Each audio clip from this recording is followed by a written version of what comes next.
de ce qu'a partagé, Suzanne, de ce qu'a partagé Luc. Oui, merci Manu d'avoir enregistré. Merci, j'ai oublié. Mmh. Donc, voilà, je vais essayer d'être clair dans ce que j'ai partagé, mais je suis aussi sensibilisé par rapport à tout ça, en ce moment.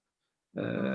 J'aimerais, d'essayer d'être le plus clair possible et ce que le Seigneur est en train de faire, actuellement, de déstructurer de plus en plus des choses en nous, des convictions, des certitudes, des choses à laquelle qui ont fonctionné pendant tout un temps, parce que c'était dans ce temps-là et aujourd'hui, on rentre dans un comme l'a dit Robert dimanche, c'était très, très bien. On rentre dans une nouvelle étape Mmh. de corps de Christ, d'unité de Christ, d'union entre les frères et sœurs, se rapprochent. Il y a une connexion entre nous, qui est de l'ordre du divin, on ne sait pas et qui nous touche dans le plus profond de nos entrailles.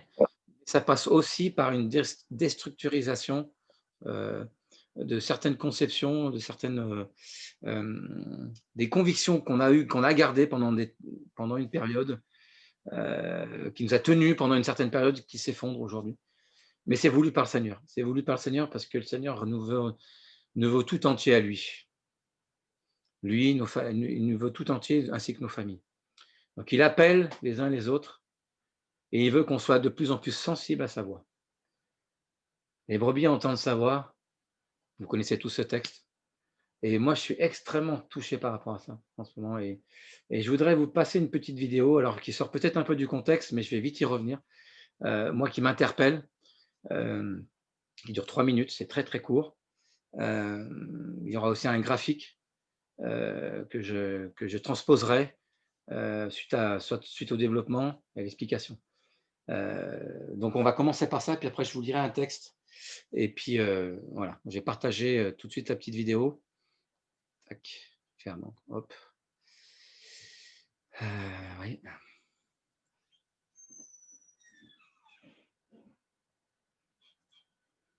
alors, est-ce que vous voyez tous la vidéo?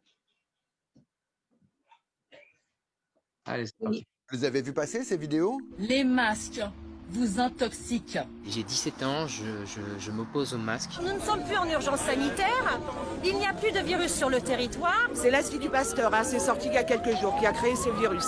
Ces gens qui racontent n'importe quoi, ils sont victimes d'un effet psychologique qu'on va essayer de vous expliquer. L'effet Dunning-Kruger, c'est quelque chose qui a été développé en psychologie sociale. C'est un effet qui dit que quand on commence à s'intéresser à une question, notre impression de connaissance dépasse très largement notre connaissance réelle. Ça veut dire que, grosso modo, on a l'impression d'avoir compris quelque chose, alors qu'en fait, on n'a rien compris du tout. Moi, il faut m'expliquer ce que c'est qu'une pandémie où il n'y a pas de malades ni de morts. Vous nous prenez pour des cons, quoi? Quand on regarde le graphique qui montre ce qu'est l'effet Dunning-Kruger, eh bien on va gravir au départ la montagne de la stupidité.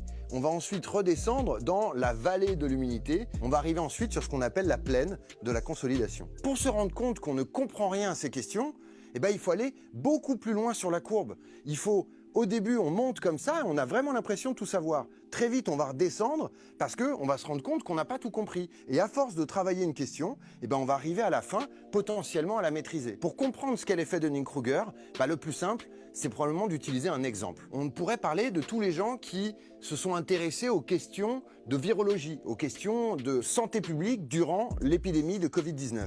Ce sont tous les gens qui ont été lire un document scientifique très compliqué et qui malheureusement manquaient de compétences pour pouvoir l'analyser.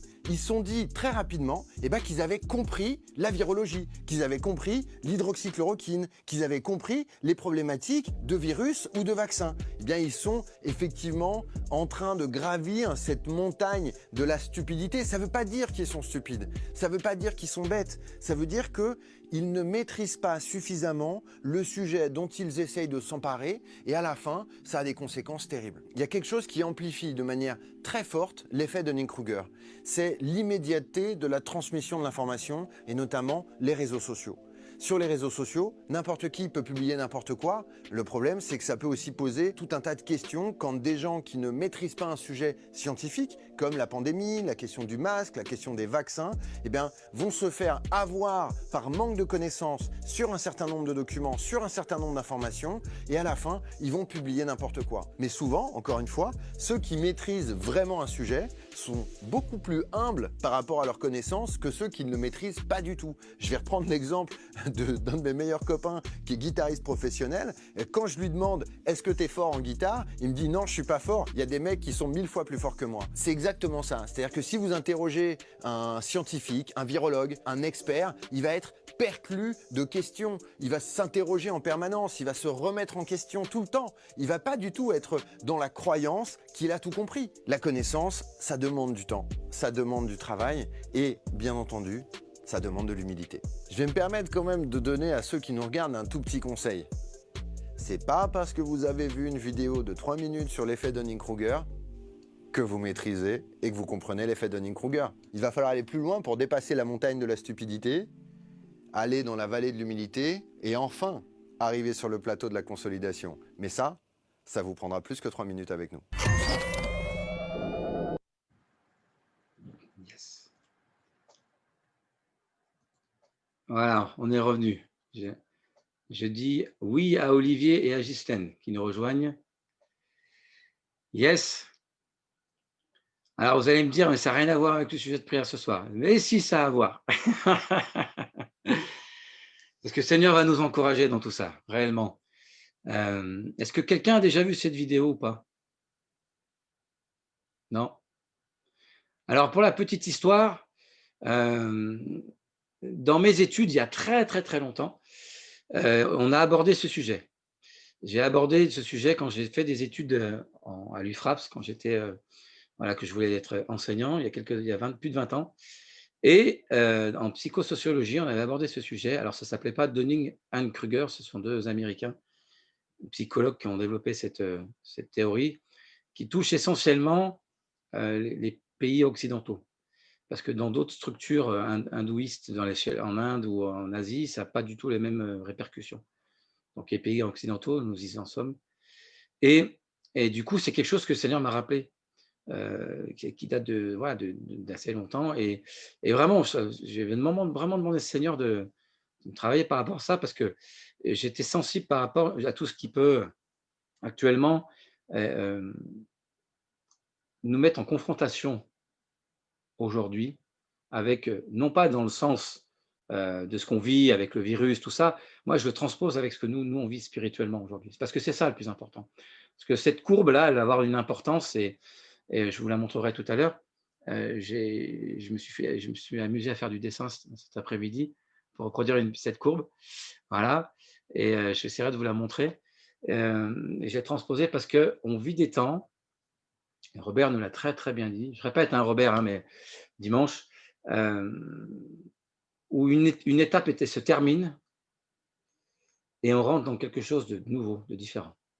Mais c'est aussi autant une étape sur l'aspect horizontal, dans la corrélation, dans l'unité fraternelle, mais aussi dans une étape où on gravit une marche spirituelle, on rit d'une manière verticale avec le Seigneur. Et forcément, le Seigneur nous dépouille du vieil homme, va à un moment donné dépouiller des choses, ou en tout cas les confronter en nous. Et cette confrontation, elle est très représentative de ce graphique que je vais vous montrer. Donc, je vais refaire partager. Tac.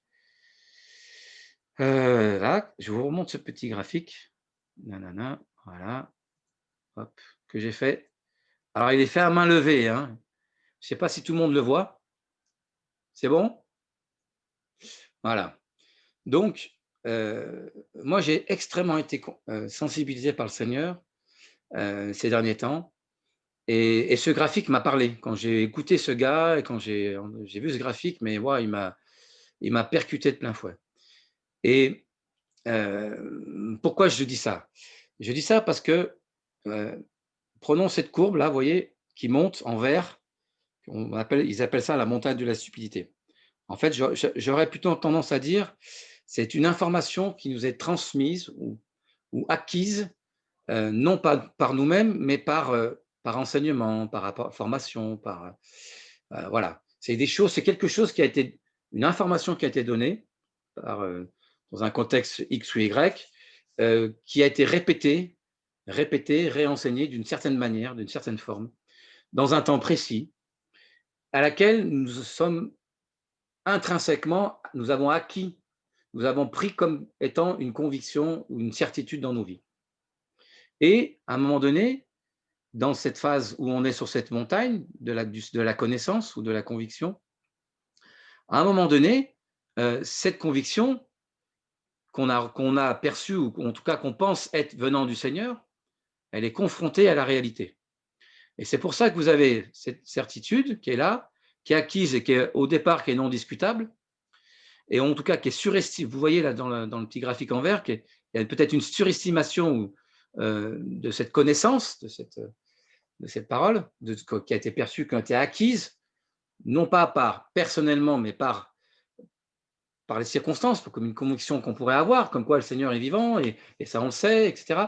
Et à un moment donné, cette parole, ou cette conviction, cette certitude, cette connaissance de la parole de Dieu est éprouvée. Et là, vous avez cette descente de la montagne, en rouge, jusqu'à arriver au creuset, à la vallée, ce qu'ils appellent de l'humilité. Et moi, ça me parle, ça. Ça me parle aujourd'hui. Parce qu'aujourd'hui, vu la masse d'informations qui circulent, je reste que dans le domaine spirituel, le nombre de prophéties, le nombre de paroles sur le retour du Seigneur, le nombre d'éléments, voilà, j'entends, si je vais sur les réseaux sociaux ou si je vais sur une telle ou telle chaîne, vous entendez tous les jours des personnes qui revendiquent des choses qui étaient là, en vert, vous voyez, dans la montagne de la stupidité, des choses que j'ai entendues et réentendues, réentendues, et vous aussi certainement, et qu'aujourd'hui, elles sont éprouvées, elles passent dans la vallée de l'humilité. Pourquoi je vous dis ça? Et dans cette vallée de l'humilité, quand vous regardez ce graphique, c'est moi qui ai rajouté ça, hein, creuset, épreuve, réalité, remise en question. Non pas remise en question de ce que le Seigneur a semé dans nos vies, mais remise en question sur des convictions que Dieu n'a pas semées dans nos vies, personnellement. Et il y a beaucoup de choses ici, là, dans cette vallée de l'humilité. Et moi, dans l'esprit, moi, je sens réellement dans l'esprit que nous sommes aujourd'hui dans cette vallée de l'humilité. Dieu est en train de mettre en confrontation des choses en nous, non pas pour nous abaisser, nous humilier, mais justement pour casser, déstructurer, faire tomber, alors j'avais cette pensée, les murs de Jéricho. Il y a des murs autour, encore des choses qui ne sont pas à la gloire de Dieu, des choses à laquelle nous avons bâti peut-être notre foi, qui sont éprouvées. Et qui sont éprouvées comme les grains de sable, je répète, comme les grains de sable à laquelle nous avons peut-être bâti notre maison. Et je répète, c'est une maison, c'est spirituellement, hein, il faut toujours se positionner dans l'esprit par rapport à ça. Et vous voyez, sur ce graphique, j'ai mis la découverte de la connaissance au départ, et dans le parcours, dans le temps et dans l'épreuve que Dieu nous fait traverser, il y a l'affermissement au bout du chemin. Et quand on remonte après cette courbe, on repasse dans une phase où là, le Seigneur a travaillé nos cœurs, nous a dépouillés, et on arrive à ce qu'on appelle le plateau de la consolidation. Et quand on entend le mot consolidation, on entend rocher, le roc, ce sur quoi on a bâti notre foi, avec une conviction qui va être beaucoup plus personnelle et vécue, une perception beaucoup plus juste qui nous apporte la paix profonde. Une paix que nul ne pourra nous ravir, et une paix que Dieu va semer dans nos vies au quotidien. Et aujourd'hui, frères et sœurs, vraiment, moi je suis interpellé, et je voudrais vous lire ce passage ce soir dans Matthieu 7. Hein, je fais que reprendre la démonstration, l'explication à laquelle moi je suis conduit aujourd'hui dans mon fort intérieur. Dans Matthieu 7, au verset 24, hein, c'est les fameux deux maisons que tout le monde connaît. C'est pourquoi quiconque entend ces paroles que je dis et les met en pratique sera semblable à un homme prudent qui a bâti sa maison sur le roc. La pluie est tombée, les torrents sont venus, les vents ont soufflé et se sont jetés contre cette maison. Elle n'est point tombée, parce qu'elle était fondée sur le roc. Mais quiconque entend ces paroles que je dis et ne les met pas en pratique sera semblable à un homme insensé qui a bâti sa maison sur le sable. La pluie est tombée, les torrents sont venus, les vents ont soufflé et ont abattu cette maison. Elle est tombée et sa ruine a été grande. Je suis vraiment très interpellé, frères et sœurs, ce soir. Vraiment, toute la semaine, je me suis dit, Seigneur, qu'est-ce que tu veux que j'apporte comme exhortation pour qu'on puisse prier et rentrer dans cette dimension que Robert nous a partagée, comme la dimension que Robert aussi Charbonnel nous a amenée. Et j'ai eu au téléphone dernièrement et on sent l'Esprit de Dieu, frères et sœurs. On sent une communion dans l'Esprit alors qu'on n'a pas, on se parle pas. Enfin, je veux dire, il y a une comment dirais-je, une connexion les uns aux autres qui est grandissante. Je ne sais pas si vous êtes d'accord avec moi, mais il se passe quelque chose en nous, mais personnellement, mais aussi entre nous. Nous qui nous connaissons, nous avec qui nous avons des vraies relations, on sait qui on est les uns et les autres, parce qu'on a appris à se côtoyer et à vivre ensemble. Et pourquoi je vous dis ça ce soir? Parce que ça, c'est important aussi, parce qu'on entend beaucoup de choses, de paroles qui sont certainement des vérités. Je ne reviens pas sur ça. Parce que ce qu'on entend dans ces certitudes, dans la montagne de la stupidité, je ne remets pas en question ce qui est dit, mais pas du tout. Même, je vais même vous dire, je ne remets pas du tout en question.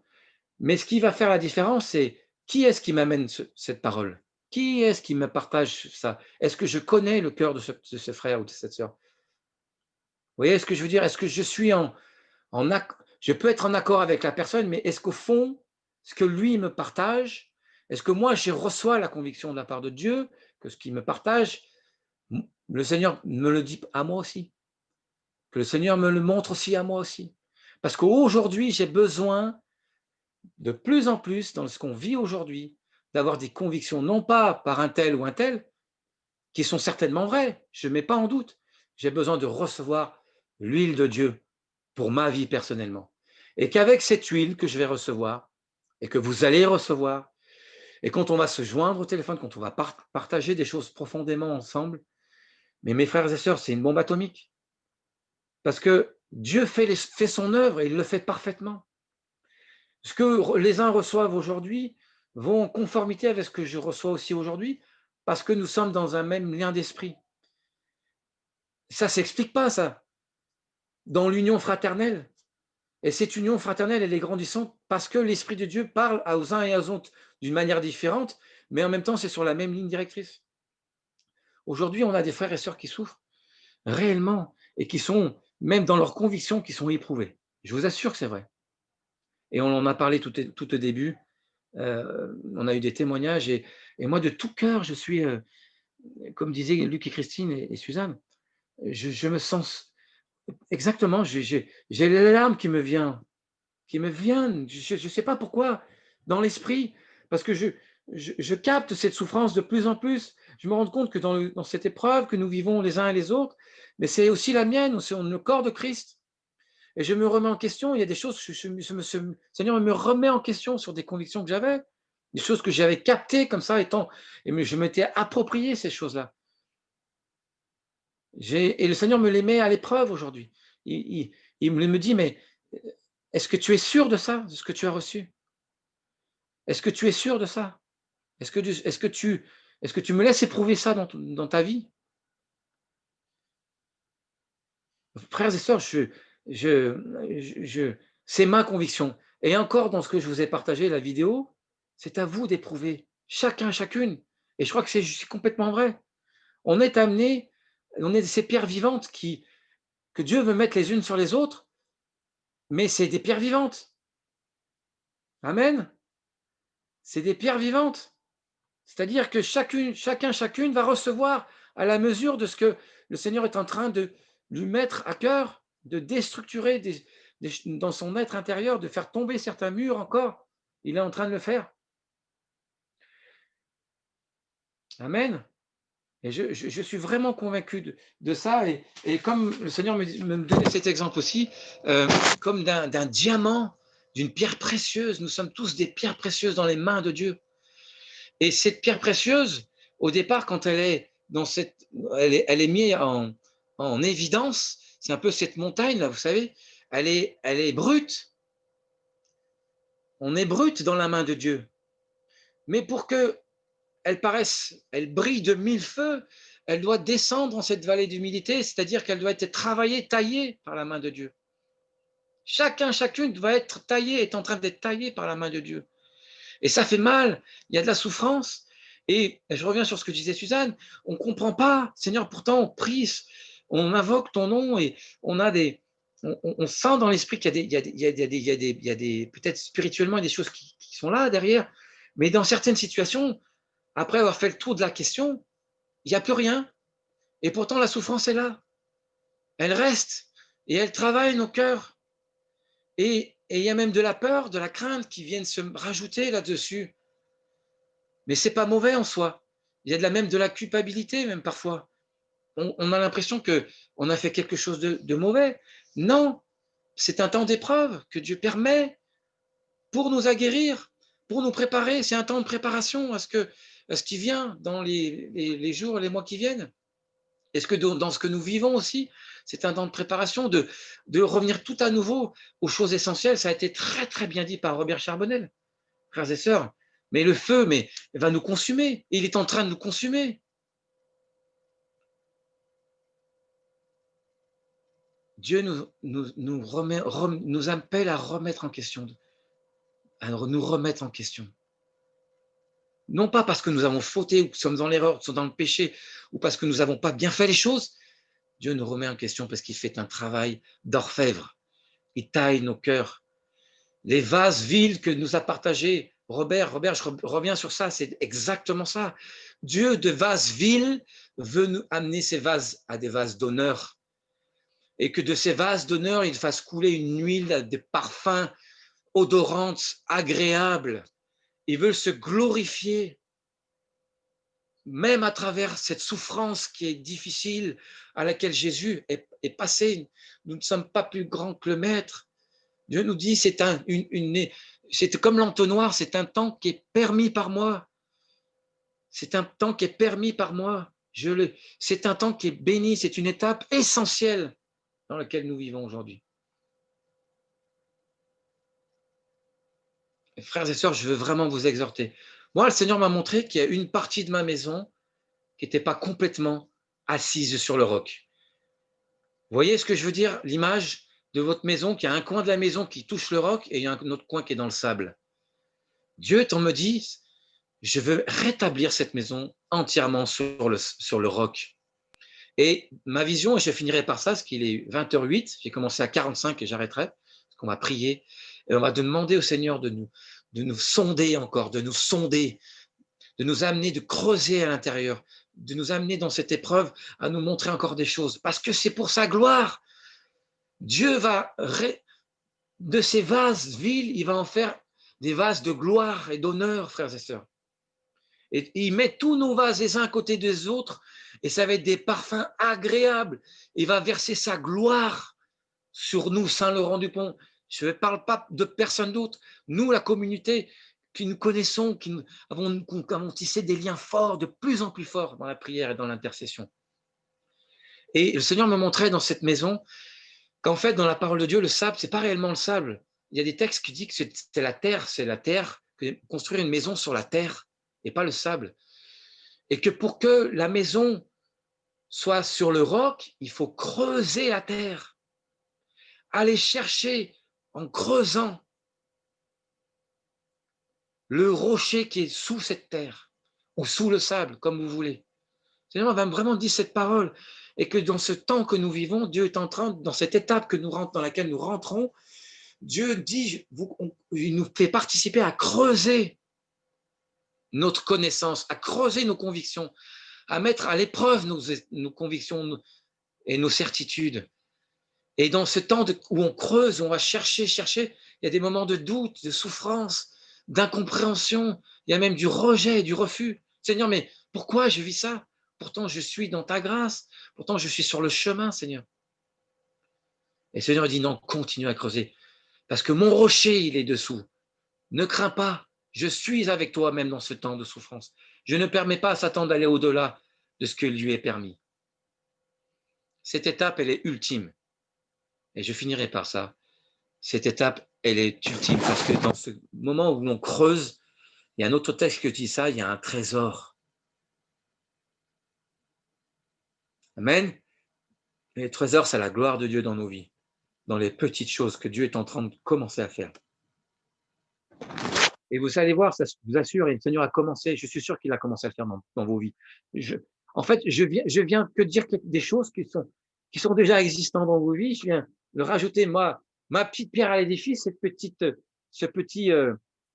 brique de l'édifice de Dieu, parce que chacune, vous avez aussi reçu votre conviction, vous avez reçu vos certitudes dans ces temps d'épreuve. Alléluia. Et Dieu ne va pas nous abandonner. Et je rends grâce au Seigneur pour ça. Donc, j'arrête là. Je vais couper mon micro et on va rentrer dans ce temps de prière. Et frères et sœurs, Dieu est en train d'éprouver, mais il va mettre des certitudes et des convictions inébranlables dans nos vies. Pour du quotidien. Jour après jour, il va faire grandir, il va mettre des convictions dans nos vies. Et dans ce temps de souffrance, qui est cette fameuse courbe qui remonte, de temps où Dieu va affermir, il va consolider, et on sera plus solide qu'un le roc. Et nos maisons vont tenir sur ce rocher. La maison, on tire les 4 coins de la maison. Parce que par la persévérance, par nos prières, et parce que nous allons nous en remettre au Seigneur, et nous allons voir sa gloire se manifester dans nos vies. J'en suis convaincu. Frères et sœurs, c'est ma conviction. Je vous la partage, mais chacune va être éprouvé, doit éprouver cette conviction dans son cœur. Voilà, je ferme mon micro. Soyez bénis, frères et sœurs. Amen. Alors, tac. Je vais couper le partage d'écran. Manu, tac, tac, tac. Alors, tac. Je vais fermer ça. Hop. Vous me voyez, c'est bon? Voilà, je coupe mon micro. Tac.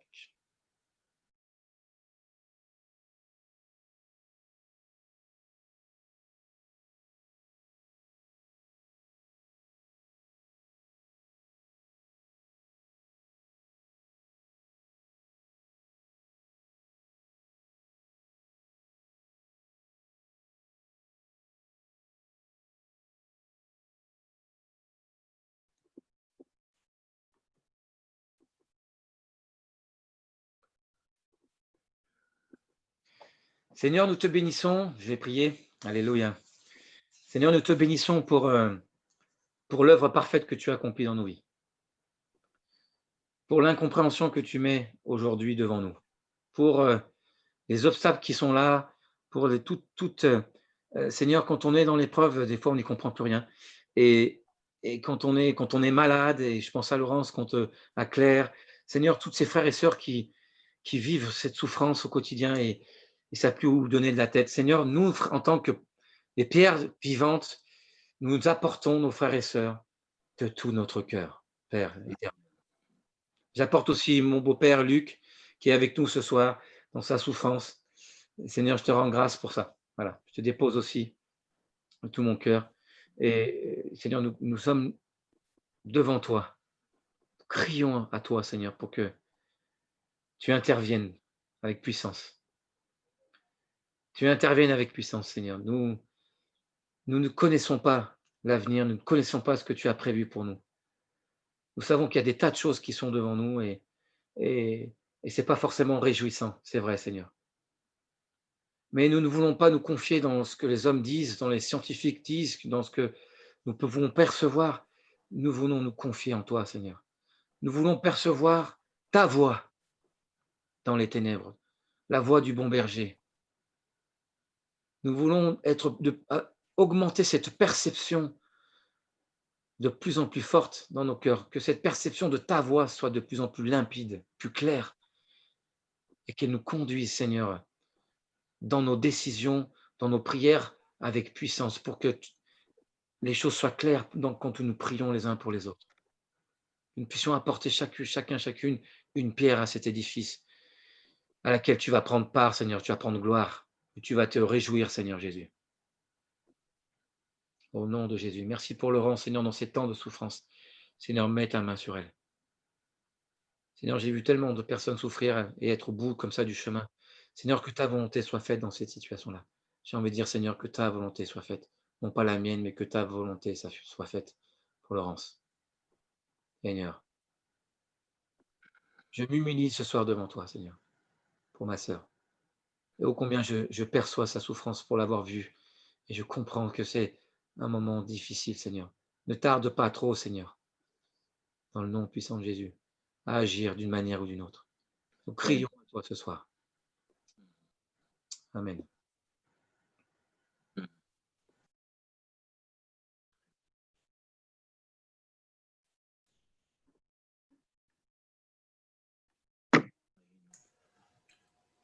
Bénissons Seigneur parce que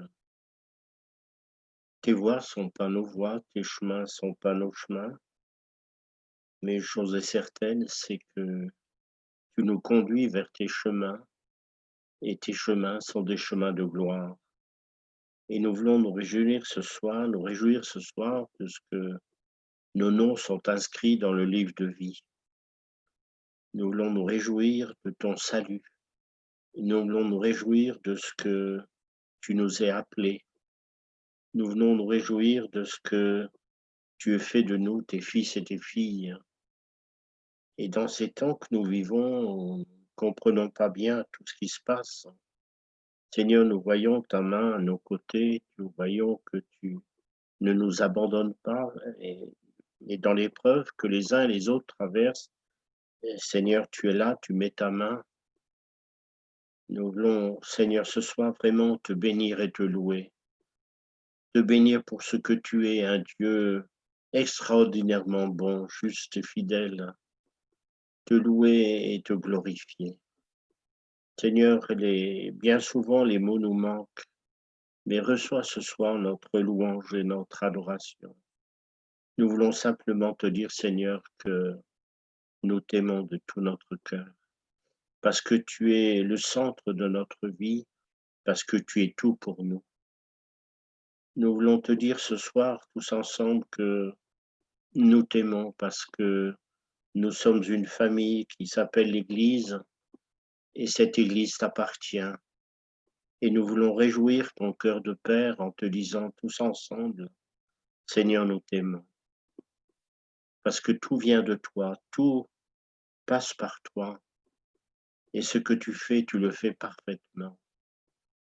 Conduis-nous dans ces chemins de réflexion. Conduis-nous à nous communiquer cette vie d'esprit, cette vie de foi qui ne chancelle pas. Seigneur, nous savons que tout s'obtient par la foi et tout s'obtient par une persévérance dans la foi. Et cette foi vient de toi et nous voulons ce soir te remercier, te dire merci pour ce que tu fais. Seigneur, conduis-nous dans ces temps pénibles, difficiles à comprendre, et conduis-nous près de toi. Nous te louons ce soir de tout notre cœur, Seigneur. Amen.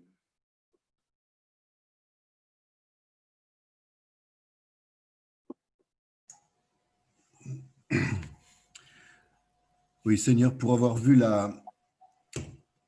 également il y a quelques années donc la déchéance humaine sur de personnes sur des lits et qui partaient doucement. Moi, je veux t'apporter Lisette, la mère d'Annie, qui est très âgée, effectivement, qui est fatiguée, qui est malade, qui est en fin de vie.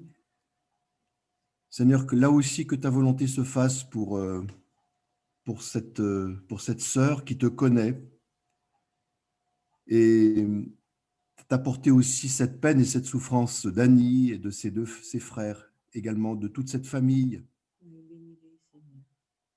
Seigneur, tu as connu la souffrance physique, tu as connu aussi le déchirement. Tu as pleuré devant la mort de Lazare, tu as pleuré devant Jérusalem. Et nous ne doutons pas, Seigneur, moi je ne doute pas que tu nous aimes, mais oui, que tu puisses abréger aussi cette situation particulière. Qu'Annie puisse, particulièrement qu'Annie aussi puisse reprendre des forces, se reposer aussi, en toi aussi, mais aussi physiquement. Et merci Seigneur, enfin merci. Oui, merci Seigneur pour ce que nous avons pu entendre ce soir de la part de notre frère, de David. Parce que même si nous sommes dans cette vallée de l'humilité, tu nous conduis. Tu nous conduis, tu es à nos côtés et tu as effectivement quelque chose pour chacun de nous.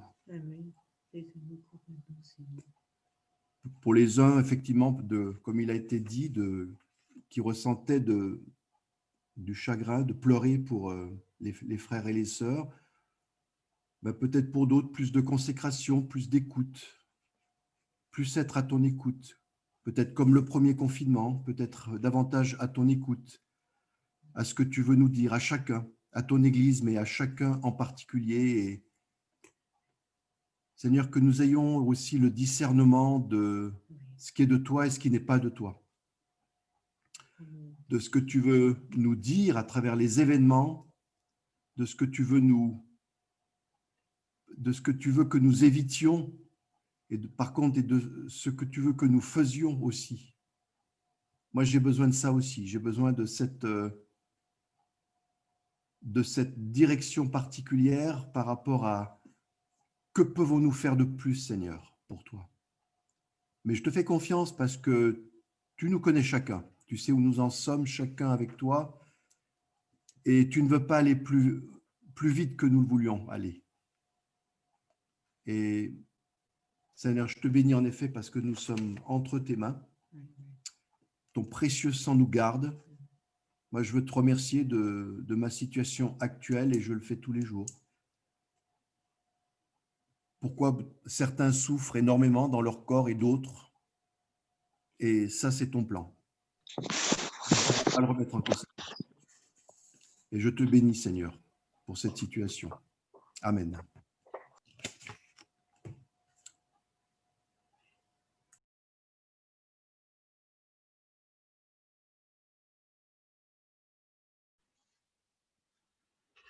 Merci Seigneur pour la famille de Dieu que nous représentons.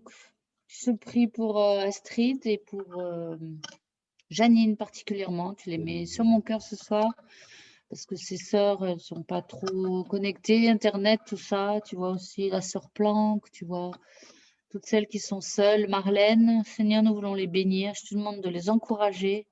Tu vois, tu encourages Marlène aussi avec son mari qui est un converti. Fortifie-la, que dans cette épreuve, les maris inconvertis puissent se convertir. Seigneur, je te prie pour Janine, tu continues sa guérison dans son corps, dans sa tête, particulièrement dans sa tête. Nous crions à toi aussi pour elle depuis tant d'années. Seigneur, nous voulons voir cette victoire et je te prie pour Astrid aussi, garde-la dans ses pensées, dans son corps. Tu vois que la solitude ne pèse pas non plus sur elle, tu la bénis. Je te demande de la bénir et de l'entourer de ton amour. Toutes ces femmes qui sont un peu isolées, Seigneur, je te prie de les entourer de ton amour ce soir. Et c'est les jours à venir. Au nom de Jésus, je prie.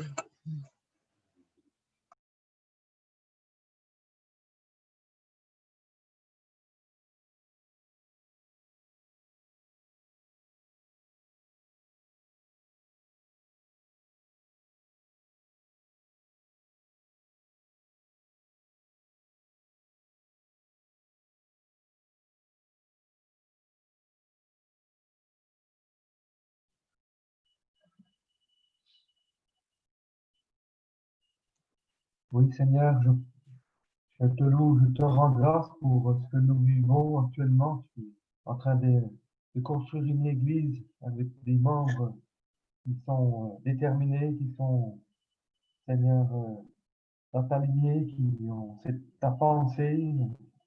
C'est ce que nous avons besoin. Nous pouvons que nous humilier devant ta grandeur, ta façon de faire qui nous déplaise ou qui nous déplaise pas. Peu importe, c'est toi qui es à la manœuvre. C'est toi le chef d'orchestre aujourd'hui dans nos familles, en nous-mêmes déjà, et au sein de nos communautés, au sein de ce gouvernement, de notre pays, France. Oui, je te bénis, je te loue de ce que tu, Seigneur, es en train de mettre en place, Seigneur, un réseau qui soit digne de ton nom. C'est cela, Seigneur, avec des convictions qui sont inébranlables. Merci, Seigneur, de nous préparer à l'avenir, Seigneur, quelle qu'elle soit. Merci parce que tu ne nous feras jamais défaut. Tu vas nous donner ce dont nous avons besoin, aussi bien moralement, physiquement que spirituellement. Oui, à toi la gloire, Jésus. Merci de renouveler ceux qui sont dans les combats, dans les difficultés, de tout ordre, de toutes sortes. Seigneur, oui, je bénis ton nom parce que c'est pas en vain que nous vivons ces choses. Et toute chose concourt au bien de ceux qui t'aiment.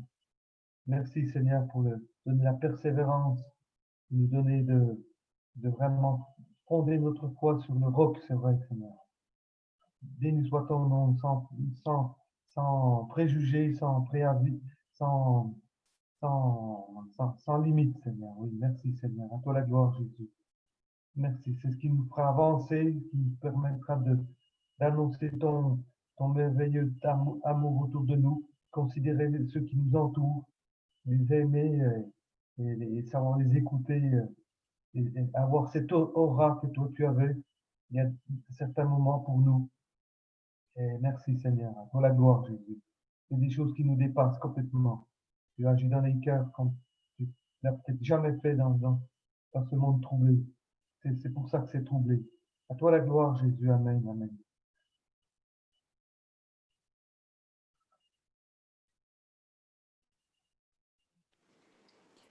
Merci Seigneur pour les prières des uns des autres. Merci pour le soutien que nous sommes chacun l'un pour l'autre, Seigneur. Merci parce que nous sommes, j'ai la vision des planches dans le tabernacle qui sont serrées les unes contre les autres et qui tiennent debout. Seigneur, qui sont unies entre elles par le Saint-Esprit, par la barre. Tu nous unis, Seigneur, et tu nous fais ressentir, tu nous fais comprendre des choses ensemble, tu nous fais avancer ensemble. Et c'est vrai que nous avons l'impression d'être dans le creuset, dans le feu de l'orfèvre, mais c'est toi qui sais tu sais ce que tu fais, Seigneur, dans chacune de nos vies, dans chacun de nos cœurs, même si nous comprenons mal, même si ça fait mal, même si il y a des choses qui sont vraiment des grandes questions. Nous voulons nous confier en toi et te demander de soutenir ceux qui souffrent, d'alléger leurs souffrances, de les aider sur le chemin de la délivrance, sur le chemin de la guérison, sur le chemin de la restauration. Seigneur, nous avons vraiment besoin de toi, d'avoir les yeux fixés sur toi et tu nous vois tous ensemble, unis, Seigneur. Tu vois nos cœurs unis ce soir pour prier pour ceux qui souffrent, pour ceux qui sont en fin de vie, pour Lisette, pour Annie, pour notre frère qui est aussi à l'hôpital et pour que tu baisses son taux de créatinine, pour tous ceux qui sont en fin de vie, comme Laurence, qui souffre. Seigneur, notre frère Luc, qui a mal aux pieds depuis tellement de jours aussi. Tous ceux qui ont le cœur qui se tournent vers toi et qui se posent plein de questions. Toi, en ton temps, tu nous réponds. En ton temps, tu nous fais comprendre les choses et nous voulons te laisser faire dans chacune de nos vies, Seigneur. Merci, apprends-moi à t'écouter, apprends-moi à encore plus chercher ton cœur, chercher ta voix, chercher ta présence, chercher ta communion, sans exiger quoi que ce soit. mais vivre avec toi, vivre par toi et pour toi, Seigneur. Merci dans ces temps de troublés, tu nous aides à répondre à ceux qui nous envoient des messages, tu nous aides à fortifier la famille, à encourager les uns, à bénir les autres, que vraiment tu te serves de chacun de nous pour être comme des semences d'encouragement, que nous soyons des Barnabas, que nous soyons des gens qui nous fortifions les uns les autres, qui nous encouragions les uns les autres. Merci Seigneur d'entendre nos prières. Merci de voir nos cœurs ensemble pour t'invoquer et pour invoquer, proclamer la victoire sur les situations les plus difficiles, les plus incompréhensibles. Nous proclamons ce soir ensemble la victoire de la croix. Nous proclamons la victoire de Jésus-Christ sur les ténèbres, sur les œuvres de l'ennemi, sur des choses qu'on ne comprend pas, qui sont du domaine des lieux célestes, du domaine du monde spirituel. Nous ne comprenons pas tout, mais tu es en train de nous apprendre, Seigneur. Nous voulons apprendre de toi, nous voulons comprendre. Et même si nous ne comprenons pas, nous nous sentons soutenus par toi et par nos frères et sœurs. Merci pour cela, Seigneur. Merci, mon Dieu. Amen.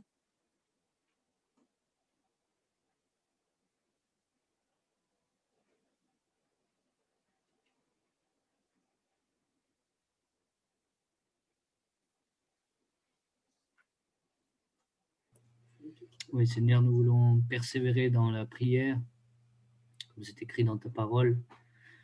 Nous savons que tu nous entends, que tu entends la prière du corps de Christ.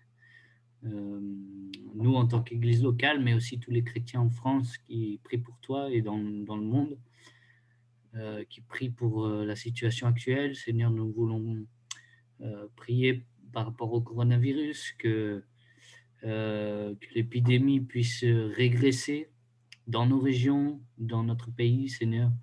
Tu puisses donner aussi la sagesse aux hommes politiques de prendre les bonnes décisions. Tu vois qu'il y a eu beaucoup de critiques, beaucoup de chacun donne son avis, etc. Et il y a beaucoup d'encre qui a coulé, Seigneur, mais nous voulons bénir toutes les personnes qui sont réellement, qui ont le pouvoir d'impacter sur cette épidémie. Et je pense entre autres aux hommes politiques, Seigneur, je te prie de les bénir, qu'ils puissent prendre les bonnes décisions. Jean Castex, Olivier Véran, Emmanuel Macron, toutes ces personnes que tu as confié une responsabilité, je te prie qu'ils puissent vraiment prendre les bonnes décisions pour qu'on puisse sortir de cette situation difficile, qu'on puisse sortir rapidement, Seigneur. Et tu permets aussi de soutenir les personnes dans la maladie. Je pense à Jamel. Merci Seigneur parce qu'il va mieux. Je te prie de le porter encore et encore jusqu'à la guérison totale.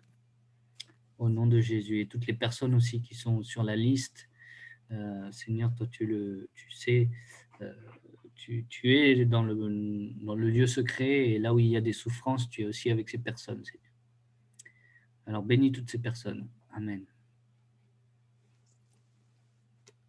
Seigneur, c'est vrai, moi je veux te prier pour le milieu hospitalier, Seigneur, pour tous ces médecins, Seigneur, et tous ces soignants qui sont au contact des malades, Seigneur, et qu'il n'y ait pas de surcharge, Seigneur, de travail, qu'ils ne soient pas amenés à faire des choix, Seigneur, des choix qui ne seraient pas, Seigneur, légitimes, Seigneur, entre deux personnes à soigner, Seigneur. Tu vois toutes ces rumeurs de personnes âgées, euthanasiées plus ou moins, Seigneur, et toutes les difficultés que ça a pu engendrer, Seigneur, au sein du personnel soignant qui s'est retrouvé, Seigneur, face à une réalité qui ne partageait pas, Seigneur. Que ces situations-là, Seigneur, ne se reproduisent pas, Seigneur, que tu travailles aussi les consciences, Seigneur, du personnel, Seigneur, et de tous ces médecins qui sont confrontés à ces situations, Seigneur. Qu'il n'y ait pas de choses aussi terribles et injustes qui se produisent, Seigneur. Et Je veux aussi te prier, c'est vrai, pour notre sœur qui est malade et pour son mari aussi, Seigneur, que je ne veux pas oublier, Seigneur, parce que tu vois combien ça peut être difficile pour lui d'être auprès d'elle et de la voir souffrir, Seigneur. Que tu le bénisses aussi, Seigneur, que tu le réconfortes et que tu sois aussi son soutien, Seigneur. C'est vrai, merci pour Jamel, Seigneur, pour qui tu as déjà fait du travail, Seigneur, que les médecins puissent trouver quel est le foyer, où se situe le foyer infectieux, Seigneur, pour faire baisser cette créatinine, Seigneur, et que par ces temps, Seigneur, tu puisses aussi être proche de lui, Seigneur, et parler à son cœur, Seigneur. Merci, notre Dieu, parce que tu te sers de toutes nos circonstances, Seigneur, pour nous parler, et rien n'arrive que tu ne l'aies voulu et que tu ne l'aies prévu, Seigneur. C'est rassurant de nous savoir dans tes mains, Seigneur, et nous nous confions en toi, Seigneur. Béni sois-tu, notre Dieu. Garde-nous, notre Dieu, dans le nom de Jésus. Amen.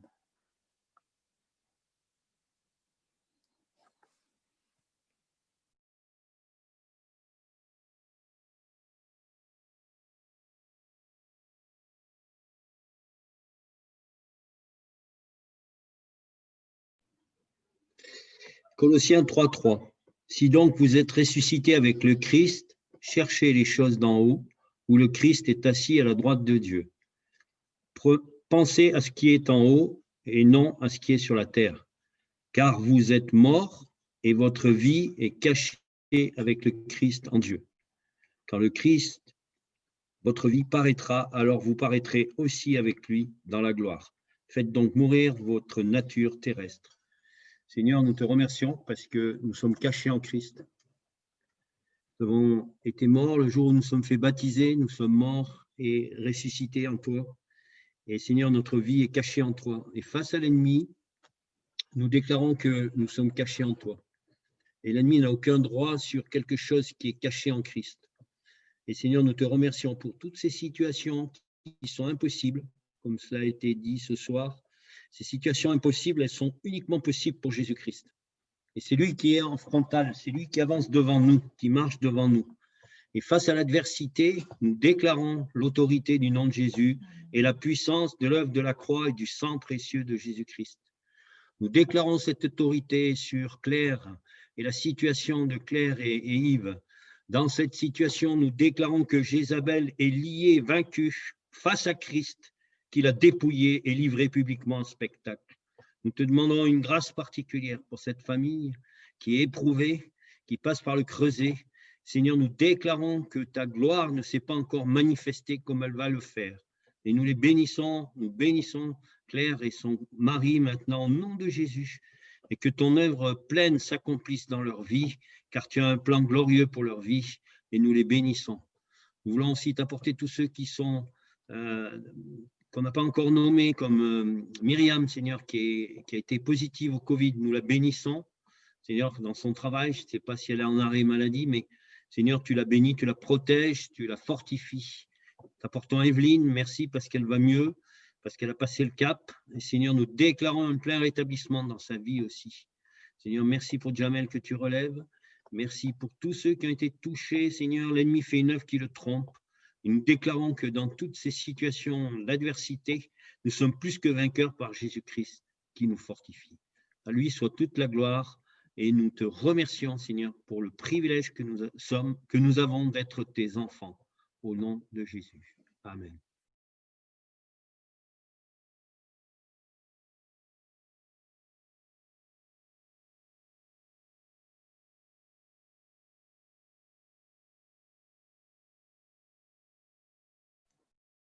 Je proclame aussi ta paix sur l'Église, sur notre communauté, mais sur l'Église en France de manière générale, dans ces temps de troubles, dans ces temps où il y a tellement de fausses nouvelles, il y a tellement de mensonges qui passent, il y a tellement d'informations à caractère mensonger.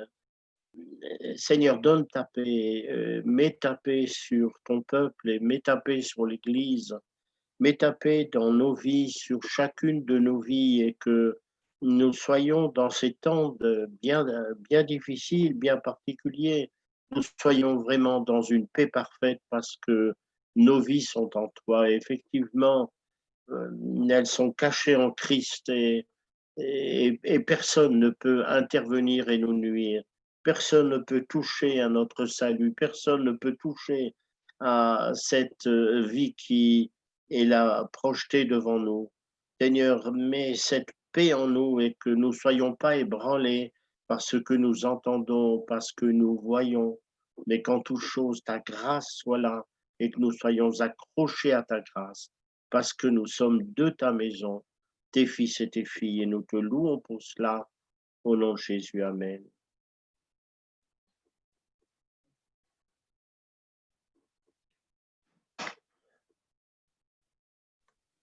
Alléluia. Seigneur, je te prie.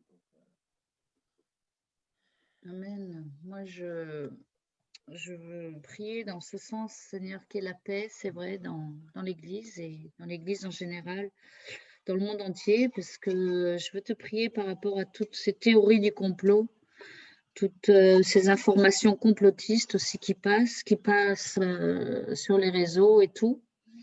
Et pour ma part, je veux t'apporter des membres de ma famille qui sont touchés par ça et qui croient dur comme fer à la théorie du complot et je les bénis, Seigneur, et je te demande de leur donner la paix, tu vois, ils sont vraiment agités, ils sont affolés parce que c'est bientôt la 3e guerre mondiale et ils ont peur. Seigneur, je te demande de leur donner ta paix. Tu vois, ils sont chrétiens, mais ils se sont fait embarquer dans cette théorie et je te demande de les bénir abondamment.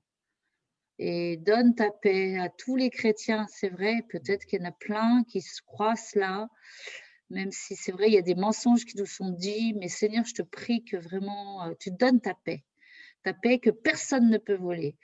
Et c'est vrai que la peur est l'ennemi de la foi et vraiment, je veux déclarer que tu renouvelles la foi et la paix de tes enfants. Au nom de Jésus.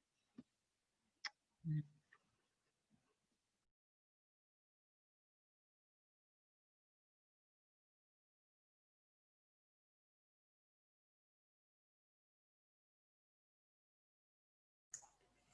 Oui, Seigneur, à cette prière de Valérie, j'ajouterais aussi que tu nous donnes bien sûr cette paix, mais aussi des convictions profondes que tu nous as parlé dans tel ou tel aspect de tout ce que nous pouvons entendre, ingurgiter ou même parfois même digérer, que tu nous mettes des convictions, tes convictions par rapport à telle situation, que nous ne dévions pas ni à droite ni à gauche, même si au début nous pouvons être déstabilisés, ce qui est souvent normal, parfois même normal, mais Seigneur, que ta paix aussi, que des convictions réelles viennent dans nos cœurs. Et comme il a été dit et bien écrit par David, cette perception juste, comment tu vois ces choses, Seigneur, comment toi tu les vois, comment devons-nous réagir? Et c'est vrai, moi je te remercie par rapport à cette théorie du complot, ce fameux film d'ailleurs que heureusement je n'ai pas pu voir parce qu'il a été bloqué. Hein. Bon. Après, tu m'as mis cette conviction que tout cela n'était pas de toi. Et voilà, ce sont des petites choses, mais moi je veux te remercier par rapport à ces discernements que tu nous donnes aussi.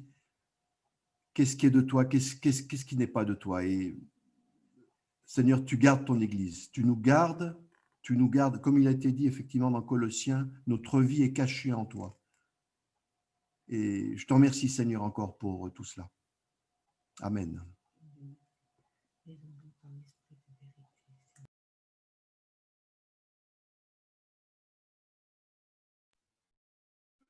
À ce sujet, Seigneur, accorde-nous de la sagesse. Et tu sais que en ce moment, nous sommes en liaison, surtout par téléphone,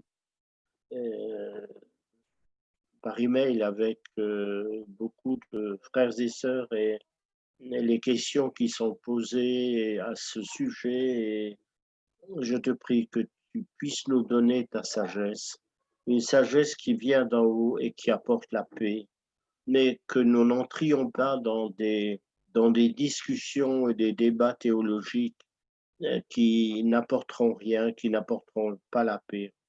l'ennemi veut diviser, égorger, détruire, nous proclamons l'unité de Christ dans les fidèles. Nous proclamons ton amour et ta paix. Nous proclamons que tu es Seigneur et tu es Seigneur de l'Église. Et dans l'Église qui est en souffrance maintenant, bien, nous proclamons cette seigneurie qui est la tienne. Et c'est toi qui fais une œuvre de purification, de nettoyage, de sanctification. Et c'est toi qui touches les cœurs et qui travailles. Et nous te bénissons pour cela. Au nom de Jésus, amen.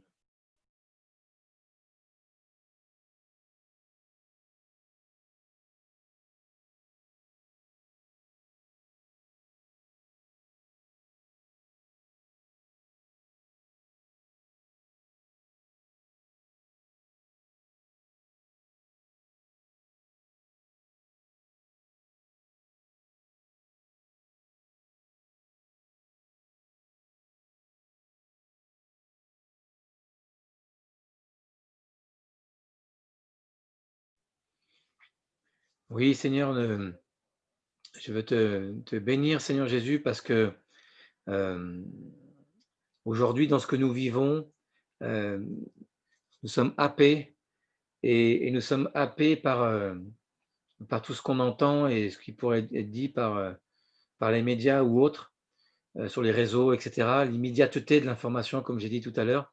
Et le problème qui se pose, c'est qu'on est happé entre deux camps qui s'affrontent, comme l'a dit Robert, comme l'a dit Jean-François et Valérie.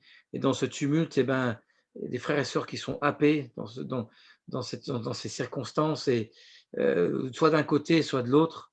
J'ai entendu encore des personnes, enfin voilà, des témoignages dans ce sens, et ça fait mal à nos cœurs, Seigneur, tu vois. Et c'est ce que l'ennemi veut, c'est qu'il y ait une vraie confrontation d'avis, d'opinions, et c'est pas là que tu nous attends, Seigneur. Au contraire, tu veux nous faire sortir, et ça a été très bien dit dans ce verset de Colossiens 3.3, et d'aller chercher vraiment ta voix.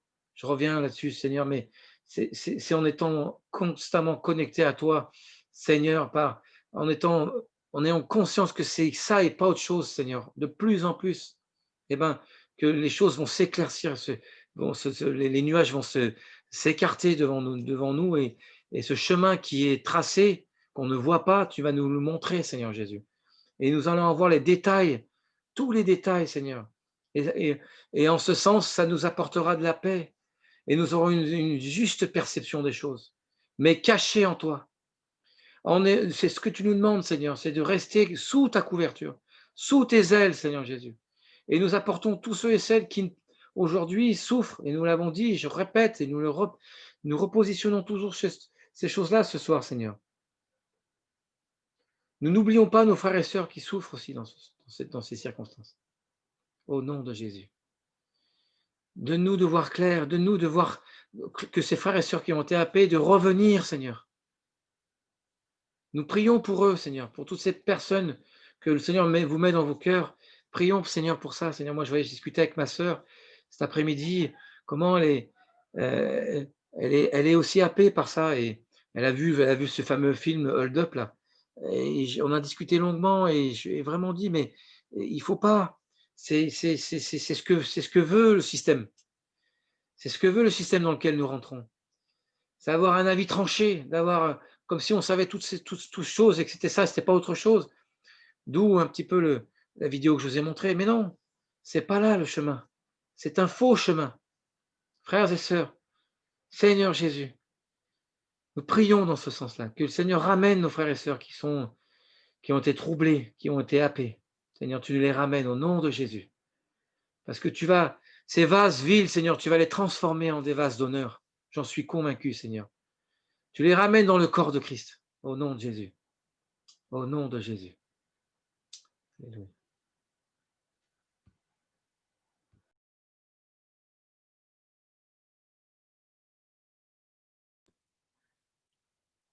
Et moi, je voudrais partager par rapport à ce que vient d'apporter David, parce que ça m'interpelle, parce qu'on l'a partagé à table avec Jean-Louis ce soir par rapport à se laisser manger, à se laisser happer, et le mot a été prononcé par tout ce que l'on entend à la télé, et tout ça par tous les médias. Et ça m'interpelle beaucoup parce on a partagé ça avec Jean-Louis. Et pour la première fois depuis longtemps, on n'a pas mangé, on n'a pas partagé le dîner devant la télé. Et ça, c'est vraiment, je crois que vraiment le Seigneur nous demande aussi de faire silence aussi, de prendre des temps aussi, on en discutait sans en parler avec Jean-Louis. Et c'est vrai qu'on a vraiment besoin, je crois, moi j'en ai besoin personnellement, je crois que c'est pour le cas pour chacun d'entre nous, qu'on a vraiment besoin de prendre des temps à part, des temps de silence, faire silence, silence, silence, et pour pouvoir entendre ce que Dieu veut nous dire, parce que souvent on se laisse vraiment interférer. C'est comme si le Seigneur nous parlait, il nous parle, mais il y a tellement d'interférences, et comme une radio brouillée, et on n'entend plus rien, parce qu'on ne peut pas entendre puisqu'il y a trop d'interférences. Mais je crois que vraiment, moi, je suis interpellée par rapport à ça. Et vraiment, Seigneur, merci de nous conduire là, à prendre vraiment ces temps, dans ces temps particuliers, vraiment de prendre des temps à part devant toi, et de faire silence surtout devant toi, Seigneur, pour entendre ce que tu veux nous dire, Seigneur. Vraiment, ça, moi, je te le demande pour ma part, mais pour chacun de nous, d'entre nous, Seigneur, de chacun de tes enfants, au Père, merci de nous aider, Seigneur, à nous poser, à faire vraiment silence, silence encore. Et ce soir, tu vois, Seigneur, il y a beaucoup de mots qui sont revenus, Seigneur, notamment la persévérance, l'humilité, Seigneur. Il y a beaucoup de choses que tu viens de nous rappeler encore ce soir. Mais Seigneur, aide-nous, Seigneur, à vraiment prendre en compte tout cela, Seigneur, que ce ne soit pas des mots vains, Seigneur, mais que vraiment nous puissions transformer nos vies dans ce sens, Seigneur. La paix aussi, Seigneur, que nous soyons des artisans de paix aussi, Seigneur, dans tout ce que nous pouvons partager autour de nous, dans la famille. Seigneur Jésus, merci. Merci de venir encore nous visiter, chacun d'entre nous ce soir, Seigneur, de visiter nos familles, oh Dieu. Nous en avons tellement besoin, Seigneur. Merci de poser ta main sur chacun de nos frères et sœurs qui sont dans le prisonnier, Seigneur, par rapport à ce Covid, Seigneur. Eh bien, ouais, nous voulons proclamer tous ensemble ce soir que tu es au-dessus, Seigneur, et nous voulons te faire confiance, Seigneur, et nous voulons vraiment te suivre encore, Seigneur, et aide-nous vraiment, Seigneur, à être silencieux, à faire silence, silence, silence. C'est ce mot-là, moi, c'est, Seigneur, ce soir que j'ai vraiment sur mon cœur, silence, silence. Arrêtons-nous et pour qu'on puisse écouter ta voix, Seigneur Jésus. C'est le désir de mon cœur, Seigneur, c'est le désir de nos cœurs, tous ensemble ce soir, de pouvoir faire silence, Seigneur. Et il y a aussi des temps, Seigneur, il y a aussi des temps pour planter, des plants pour arracher, des temps pour pleurer, des temps pour rire, Seigneur, et vraiment, c'est tout ça, Seigneur, eh bien, tout ça t'appartient, Seigneur, mais c'est vrai qu'il y a des temps tout à fait particuliers pour nous aujourd'hui, Seigneur, et que nous puissions vraiment rentrer dans ces temps, Seigneur, et moi, ce qui m'a beaucoup interpellée aussi, c'est ce qu'a dit Patrick, Seigneur, Dieu est en train d'immuniser, le Seigneur est en train d'immuniser l'Église, mais par rapport à tout ça et à ce virus, à tout ça, Seigneur, parce que tu veux tout simplement nous rendre plus forts, Seigneur. Nous rendre plus forts toujours, chaque jour, Seigneur, et que nous fondions, ainsi que l'a dit David, Seigneur, eh bien, que nous fondions nos maisons sur le roc, Seigneur. Sur le roc, Seigneur. Sur le roc, Jésus, c'est ça dont nous avons besoin. Nous avons besoin de bâtir encore sur le roc, Seigneur. Il y a encore trop nos maisons sont encore trop sur le sable. Moi, ça m'interpelle beaucoup pour ma part aussi, Seigneur. Aide-moi à bâtir ma maison, Seigneur. Notre maison, chacun d'entre nous, sur le roc. Le roc, Seigneur, et le roc, c'est toi, Seigneur. C'est toi, Seigneur Jésus, le roc, le sol, Seigneur, sur lequel nous pouvons nous appuyer, sur lequel nous pouvons compter, quelles que soient les circonstances, Seigneur. Et moi, je veux bénir ce soir tous mes frères et sœurs, Seigneur. Vraiment, tous ensemble, nous voulons nous bénir mutuellement, Seigneur, et avancer encore ensemble, Seigneur, pour vraiment rentrer dans les œuvres que tu as préparées pour nous, Seigneur. Oh, Seigneur Jésus. C'est vraiment le désir de nos cœurs, Seigneur. Nos cœurs soupirent après toi, Seigneur. Notre âme soupire après toi encore ce soir, Seigneur. Oh Jésus, viens, viens, viens et transforme encore nos vies, Seigneur. Que nous ne regardions pas à toutes ces circonstances, Seigneur, à tout ce que nous voyons, à tout ce que nous entendons, mais Que nous sachions, Seigneur, regarder en haut, à regarder à toi, Seigneur, à aller à l'abri de tes ailes, Seigneur, à l'abri de tes ailes et de compter sur toi, Seigneur. Nous voulons te faire confiance, encore confiance, confiance, confiance, quoi qu'il arrive, Seigneur. Sois béni, mon Dieu, sois béni, notre Dieu, pour tout qui tu es et aussi pour ce que tu es en train de faire, Seigneur, pour chacun d'entre nous et pour ton église locale, Seigneur. Au nom de Jésus, Père, merci. Merci, merci, Seigneur. Sois béni, Jésus, sois béni. Oh, Seigneur. Non, Jésus. Ah. Oh, mon Dieu, Seigneur. Glorifie ton nom encore, Seigneur. Glorifie ton nom, Jésus. Amen. Seigneur, moi je veux te prier et te dire merci pour ta présence dans nos vies. Et tu dis dans ta parole que la paix de Dieu qui surpasse toute intelligence gardera nos cœurs et nos pensées en Jésus-Christ. Puisque la paix de Dieu surpasse toute intelligence, donc c'est pas par intelligence que nous marchons, mais c'est par ta paix, donc par ton Saint-Esprit, ton esprit qui est l'esprit de vérité, le consolateur que tu as promis d'envoyer sur la terre avant ton ascension. Aujourd'hui, le consolateur est avec nous. Il est avec nous et c'est lui qui nous dirige, qui nous révèle et qui nous montre la vérité. Seigneur, fais éclater la vérité avec cette histoire de Covid. Mais Seigneur, que nous ne nous appuyons pas sur les théories du complot, les théories quelles qu'elles soient, les hypothèses, tous les avis des uns et des autres qui ne font que diverger d'un côté et d'un autre. C'est absolument inutile et même néfaste parce que ça peut nous créer des divisions à l'intérieur de nous-mêmes et puis nous mettre dans des confusions et du mal-être. Je te prie, Seigneur, que ton Saint-Esprit nous mette sur le terrain vraiment de ta volonté. Et Seigneur, que ton Saint-Esprit vienne ce soir consoler Laurence et Marc. Laurence qui est repartie à l'hôpital d'urgence. Seigneur, je te prie de mettre vraiment une paix profonde dans son esprit, dans son âme et son corps. Et que où elle soit, tu sois, Seigneur. Tu es vraiment au creux de son cœur, Seigneur, et tu la consoles, tu l'encourages, Seigneur, dans ce combat. Qu'il n'y ait pas de souffrance physique, Seigneur, dans ce combat, mais que vraiment tu prennes sur toi cette souffrance, que par tes meurtrissures, Seigneur, tu as pris nos souffrances, nos blessures. Prends sur toi, Seigneur, les douleurs de Laurence et puis mets-la dans la paix. Quelle que soit ta décision, Seigneur, sois avec elle. Merci pour Marc que tu encourages aussi, qu'il ne se décourage pas, qu'il a à cœur de prier pour son épouse. Et puis pour cette histoire de Covid, je vais te prier aussi pour tous ceux qui sont actuellement dans la difficulté économique. Tu vois qu'il y en a beaucoup qui vont se retrouver dans la difficulté et peut-être beaucoup dans la rue au Seigneur sans rien du tout, qui vont être obligés de déposer le bilan, qui n'auront plus rien. Je te prie, Seigneur, vraiment d'aider toutes ces personnes, de les encourager et que notre gouvernement, Seigneur, puisse avoir la capacité d'aider toutes ces personnes et ceux qui sont principalement défavorisés, les petits commerces, les petits artisans qui vont bientôt ne plus rien avoir, ils n'ont plus de ressources.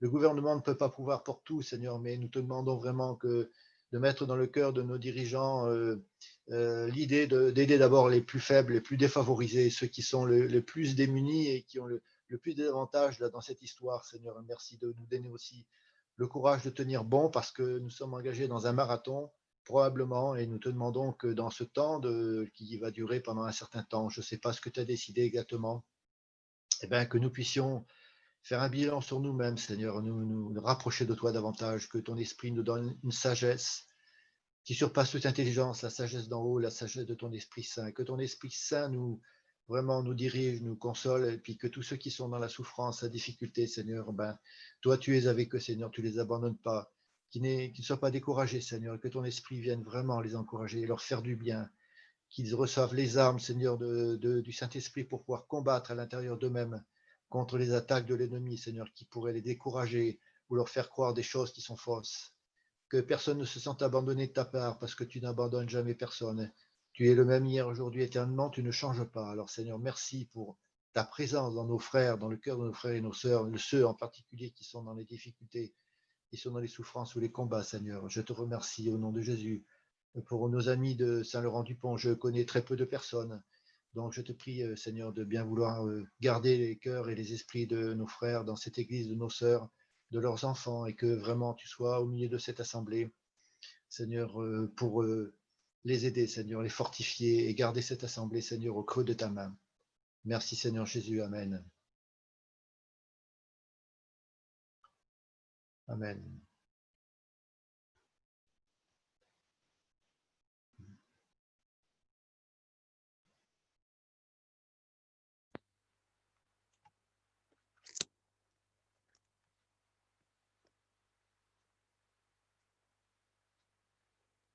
Alors, je voudrais lire un petit passage dans Proverbe 3, à partir du verset 5 jusqu'au verset 8. Bon, bah, ça fait 3 versets, mais moi, je trouve ça super encourageant. Confie-toi en l'Éternel de tout ton cœur et ne t'appuie pas sur ta sagesse. Reconnais-le dans toutes tes voies et il aplanira tes sentiers.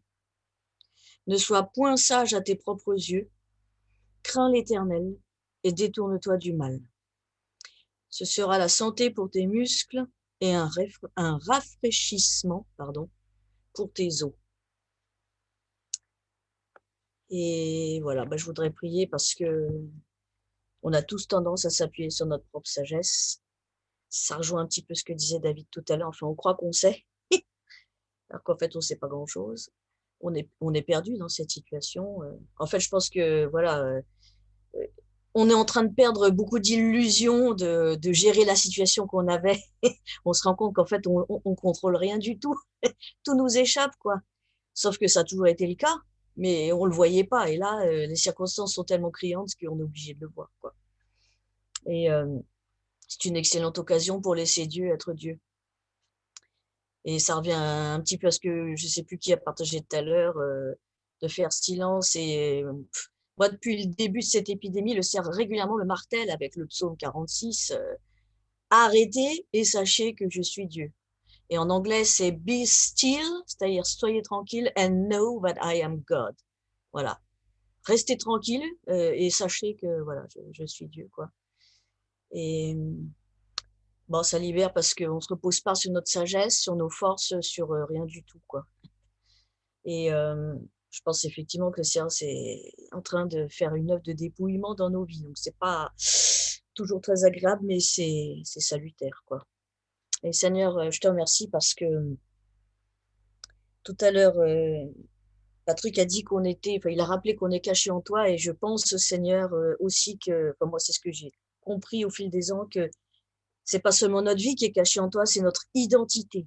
Notre identité est cachée en toi, Seigneur, et je te remercie pour ça, parce que toi seul, c'est exactement à quoi nous sommes appelés. Toi seul, c'est exactement qui nous sommes. C'est toi qui nous as tissés dans le ventre de notre mère. Tu sais exactement à quoi on doit ressembler, à qui je devrais dire on doit ressembler, c'est-à-dire à toi, mais à quoi nous sommes appelés à être. Pas seulement ce qu'on doit faire, mais ce qu'on doit être.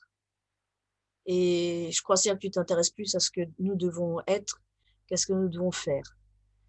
Et je te remercie parce que, au-delà de toutes ces circonstances qui nous ballottent d'un côté ou de l'autre et peuvent nous faire perdre pied, tu façonnes. Tu nous façonnes, tu nous façonnes à ton image.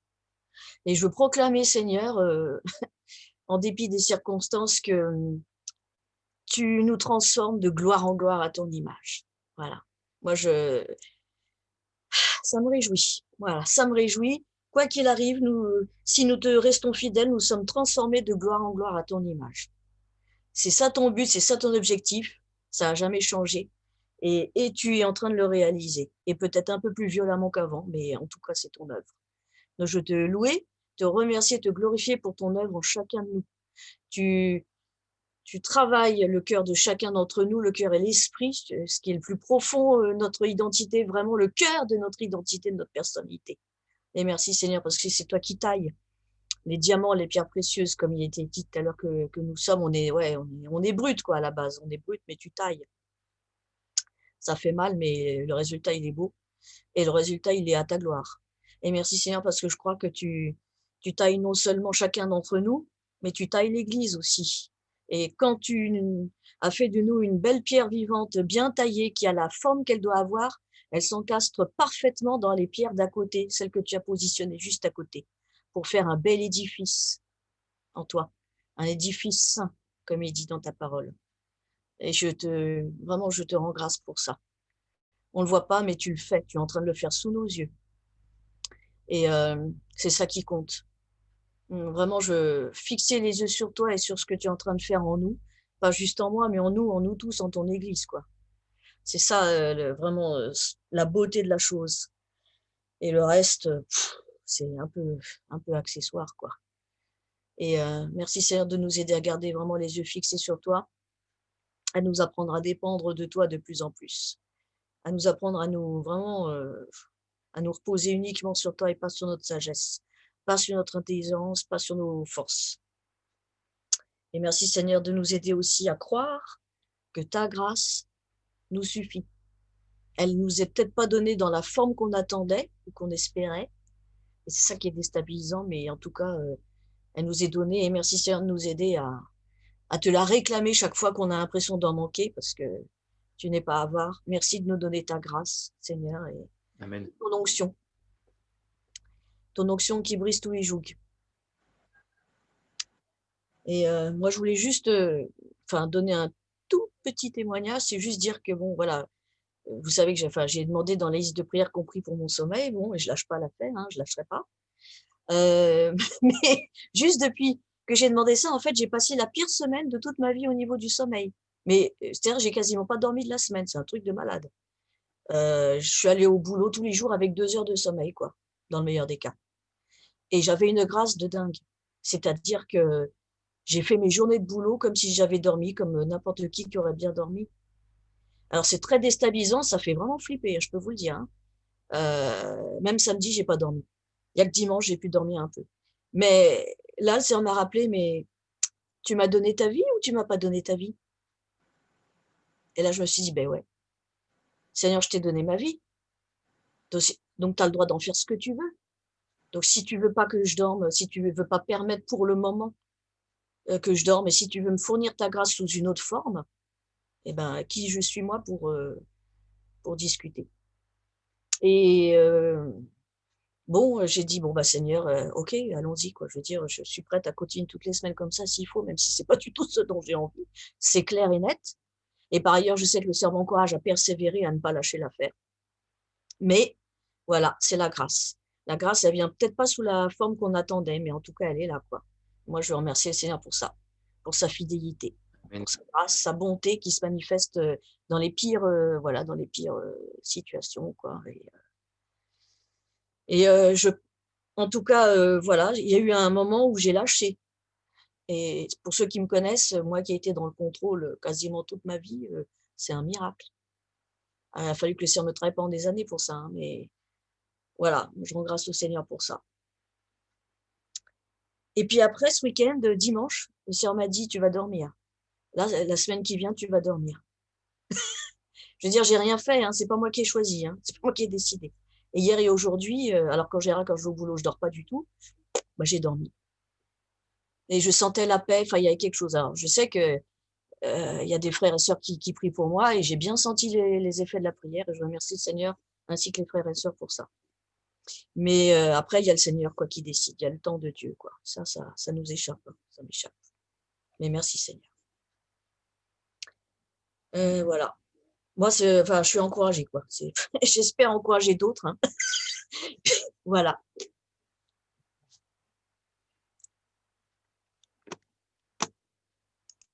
Merci Laetitia. Je voudrais juste moi, parce que pendant que la sœur faisait cette prière, moi j'ai un mot qui m'est revenu et ça revient, ça revient. Je suis obligée de le partager parce que c'est le mot ciment. Et ce soir, on a beaucoup parlé de pierres précieuses, on a parlé des pierres vivantes aussi que nous sommes. Et ce mot ciment, je crois que le Seigneur est en train, nous les pierres vivantes, de conforter encore le ciment qui est entre nous. Et ça, c'est... Moi, j'avais ça sur mon cœur et vraiment, je le partage parce que je pense que c'est du Seigneur. Petit à petit, bon, le ciment qui était entre nous était encore pas très solide et bon, le ciment avait du mal à prendre, comme dans certaines constructions, mais quand le Seigneur est en train vraiment de durcir ce ciment qui nous unit entre nous et il bâtit son Église comme ça, et son Église va être plus forte. Et c'est une continuité, je pense, avec ce qu'a partagé David, parce qu'on parlait de maison bâtie sur le roc, donc le roc bâti, le roc, c'est le Seigneur, et donc les pierres vivantes, c'est nous, et ce ciment, je crois que vraiment le Seigneur est en train de vraiment de le durcir de plus en plus au fur et à mesure qu'on avance avec lui, pour vraiment qu'on soit encore plus fort et qu'on puisse résister à tout ce qu'on... Voilà, la maison sera solide et contre vent, contre marée, contre toutes les tempêtes, et ben, on pourra tenir bon parce que le Seigneur est là et puis notre maison, et ben, la maison sera bâtie sur lui, sur le roc, sur le rocher, et là, ben, on n'en craindra rien parce que le Seigneur est avec nous et la maison sera vraiment solide, solide, solide. Voilà, c'est ce mot ciment et je tenais à le partager parce que ça n'arrêtait pas de me tarauder pendant que la sœur priait. J'ai dit, il faut que je le partage parce que, voilà, donc je le partage. Bon, Seigneur, voilà. Ah, voilà.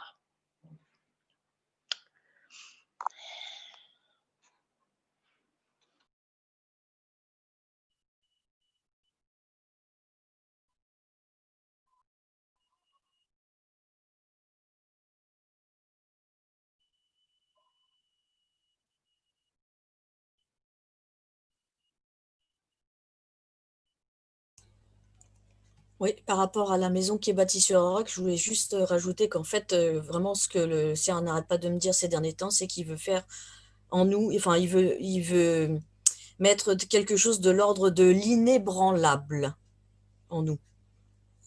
Voilà, il fortifie des choses et il nous rend inébranlables dans ce qui vient de lui, bien sûr, dans notre foi, dans notre identité, dans tout ce que lui a déposé en nous. Et c'est pour ça qu'à l'extérieur, c'est dépouillé, des couches qui partent, mais voilà. Mais il nous rend inébranlables. Et par anticipation, si je peux dire, on peut se réjouir pour ça.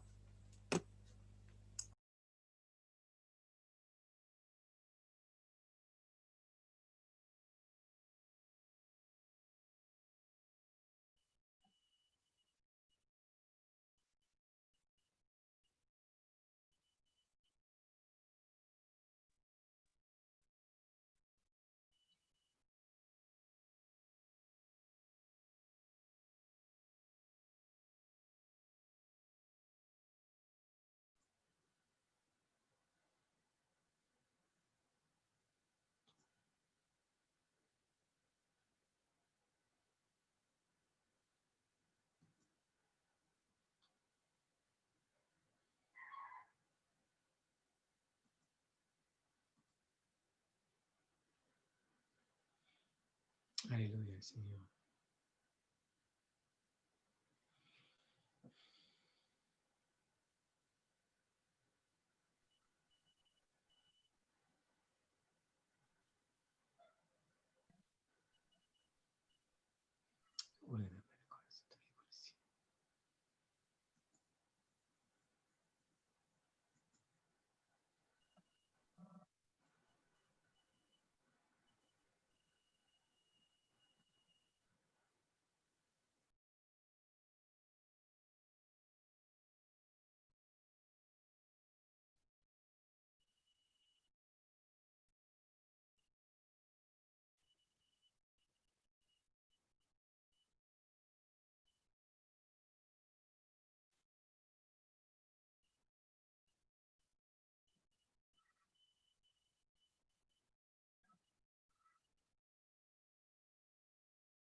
Je peux reprendre la parole un petit peu?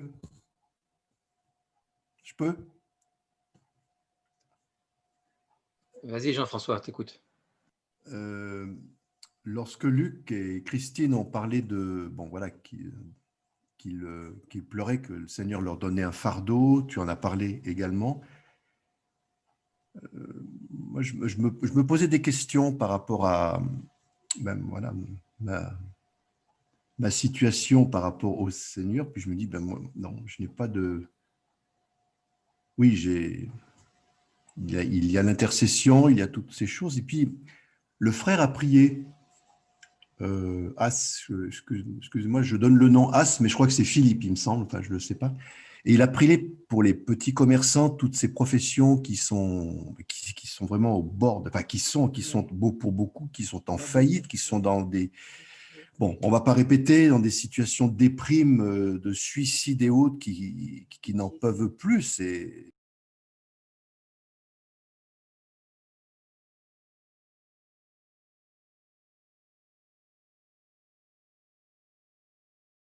Coupez ton micro. Jean-François, ton micro… Pardon. Pas grave. Alors, je ne sais pas si je peux recommencer ou si je… Parce que là, je ne veux pas monopoliser. Donc, Non, mais vas-y, il nous manquait les 30 secondes avant, là. Pour les petits commerçants, tu disais… Pour les petits commerçants, c'est vrai que quand j'entends ça, moi, je suis extrêmement touché par rapport à la situation de la France. On l'est tous, hein, mais particulièrement touché par l'état de ces petits commerçants, ces petits indépendants qui ont tout perdu, d'autres sont en train de tout perdre, d'autres ne rouvriront pas, enfin, on ne va pas répéter.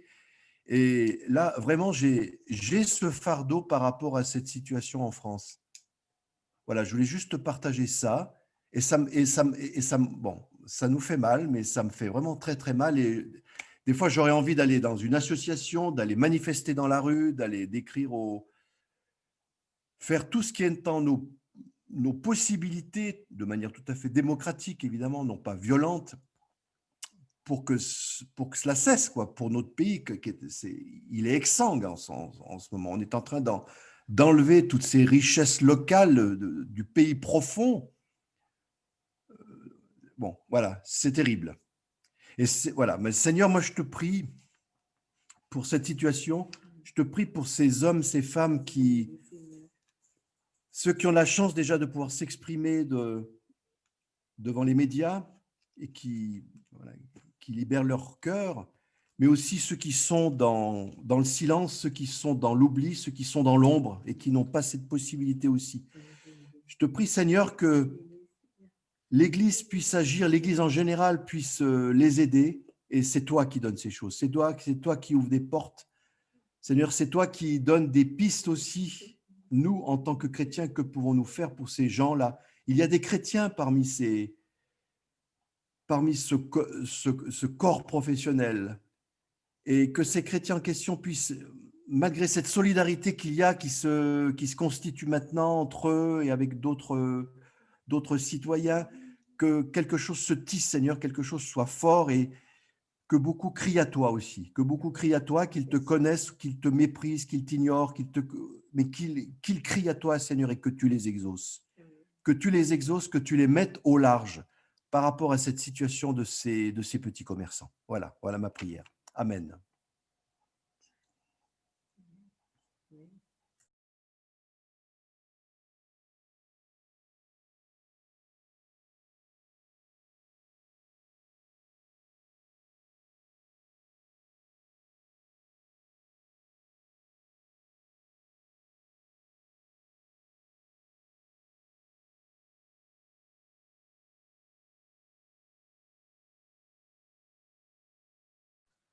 Oui, Seigneur, nous ne voulons pas rester insensibles à tout ça. Et nous ne le sommes pas, Seigneur. Même si on ne l'a pas fait ce soir, mais je pensais à Ahmet, donc, qui a une auto-école, Seigneur Jésus, actuellement, depuis 25 ans. Et voilà, ça a toujours tourné super bien. Et là, il se retrouve le bec dans l'eau. Je parle de ça parce que j'ai mes enfants qui ont passé leur permis chez lui. Bref, et ma fille elle passait ses heures de conduite et on a bien sympathisé. Et puis, voilà, depuis quelques années. Et puis, voilà, c'est vraiment quelqu'un avec qui c'est ouvert. Et j'ai pensé à lui. J'ai Seigneur, mais c'est pas juste. Je l'ai eu au téléphone là, il y a quelques temps. Il est démuni. Il a des enfants qui sont âgés. Enfin, voilà, bref, qui travaillent pour lui aussi. Et il se retrouve avec plus rien, quoi. Déjà rembourser des crédits parce qu'il y a eu un report la première vague. Donc, il faut qu'il rembourse une somme faramineuse. Et là, il rentre plus d'argent. Seigneur, toi, je te l'amène ce soir. Écoute, j'ai déjà prié pour lui et je prie pour lui, Seigneur, parce que dans cette proximité, Seigneur, c'est ce que j'ai dit tout à l'heure, Seigneur, mes voisins aussi, tu vois, ma voisine, son mari est décédé. J'ai essayé de m'approcher un peu d'elle, de lui partager notre affection et elle est enfermée sur elle-même, je sens qu'elle a peur. Tu vois, c'est toutes ces situations, Seigneur, qui sont là et qui nous empêchent d'aller vers les autres, indépendamment de nous retrouver, nous, en tant que frères et sœurs en Christ. Mais tout ça, c'est en train de prendre de l'ampleur. Et alors, on ne comprend pas tout, c'est sûr, Seigneur, mais Père, tu mets en nous une dimension de ton amour je parle pour moi, mais qui me dépasse, nouvelle. Et on s'ouvre, tu nous ouvres, Seigneur, tu nous ouvres nos cœurs pour ça. Tu es en train de transformer ça, Seigneur, vraiment. En tout cas, j'ai vraiment de l'affection, indépendamment du métier que je fais, Seigneur, déjà pour mes patients, mais là, c'est autre chose. Quelque chose que je n'aurais pas fait il y a 1 an en arrière, Seigneur, où j'aurais eu beaucoup de mal, Seigneur, parce que les choses étaient fermées. Il y a des choses qui s'ouvrent, des choses nouvelles qui s'ouvrent, des possibilités qui s'ouvrent. Oui, des témoignages, effectivement. Et Seigneur, moi, je veux pas dire non à ta parole. Je veux pas dire non à ça, Seigneur. Je veux me laisser conduire par ça aussi. Je veux me laisser conduire par toi. Dans des choses toutes simples, une parole de douceur, de sagesse, une parole d'amour, une parole de consolation, Seigneur, mais tu seras là, tu es là avec puissance, Seigneur. Non pas moi, mais toi, Seigneur. Tu veux te servir de nous comme des relais de ton amour autour de nous.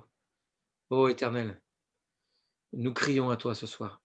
Pour nos voisins et ceux qu'on connaît et qui sont touchés gravement par ces situations.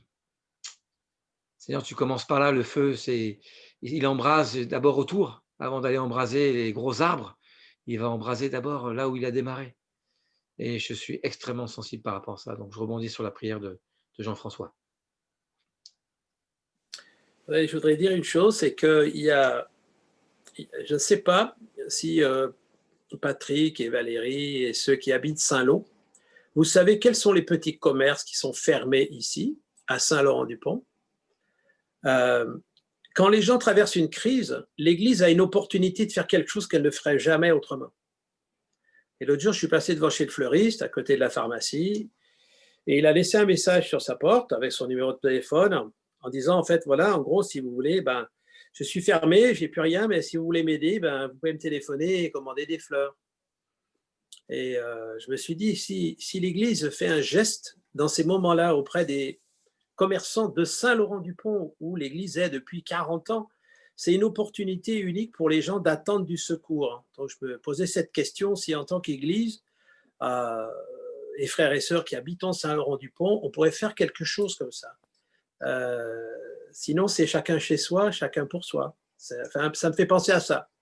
Alors, on peut le faire à titre personnel, mais si c'est un représentatif de la communauté, le message passera en disant, tiens, je me rappelle quand on a eu le Covid, là, il y a des gens de la communauté qui sont venus m'acheter des fleurs et du coup, ça m'a redonné du courage. Voilà, je pensais à ça. Ça rejoint Jean-François, en fait, de dire qu'est-ce qu'on peut faire. C'est une petite ville, Saint-Lô, il n'y a pas grand monde ici, il n'y a pas beaucoup de petits commerces. Mais il y a peut-être des petits commerces, je ne les connais pas, on peut faire un petit état des lieux.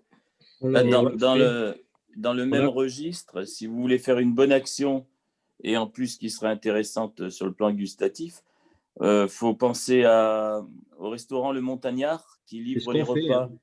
Voilà. On a commencé à le faire. Hein. Je me permets d'intervenir parce qu'avec Valérie, on lui a envoyé, Valérie Charbonnel, hein, qui travaille beaucoup avec lui. Donc, on lui a envoyé un petit mot comme qu'on priait et nous, on a pris la décision d'aller une fois par semaine acheter les plats à emporter chez lui. Voilà, c'est ce qu'on va faire nous aussi, j'ai vu ça, ouais. Et il y a déjà Jean Rouvier qui se sert là-bas. Enfin, il y a plusieurs personnes de l'église qui font cette démarche. Alors après, en commerce, il y a les coiffeurs qui sont fermés aussi. Bon, là, je ne sais pas comment on peut les aider. Voilà, les fleuristes, comme l'a dit Michel. Bon. Les coiffeurs, c'est compliqué. Hein. Les coiffeurs, c'est compliqué, mais nous, on connaît bien 2 coiffeurs, hein, parce qu'on ne va pas dans le même. Et c'est dur pour eux. Hein. Oui, non, mais je veux dire, c'est compliqué parce qu'on ne peut pas les faire venir, quoi. Ouais. Le fleuriste, on peut aller lui acheter des fleurs comme ça, mais...